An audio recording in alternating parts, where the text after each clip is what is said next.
Қайырлы күн достар, мынау кішігірім кеме. Өмірдің өзі де осындай кеме, өмірдің өзі де. Өздеріңіз ойлаңыздар. Барлығымыз да осындай бір өмірдің кемесінде жүзіп келе жатырмыз. Кей кездері өмірімізден кейбір адамдар жоғалып кетеді, яғни кетіп қалады. Тұрмыста да, отбасында да болуы мүмкін. Болмаса командаңда, жұмысыңда да болуы мүмкін. Олар не үшін кетіп қалады?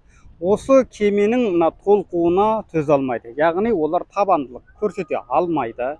Бір екіншіден, осындай толқындардан қорқады, табысқа жетуден қорқады.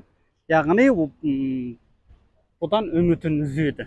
Сондықтан достар, сізбен бірге сапарға шыққан, яғни кемедегі достарыңыз сондайды толқындарда кемеден түсіп қала беретін болса, ол қарапайым заңдылық. Яғни ондай адамдар табысқа жете алмайтын адамдар. Сондықтан оларға ешқандай ренжудің, өкпелеудің керегі жоқ.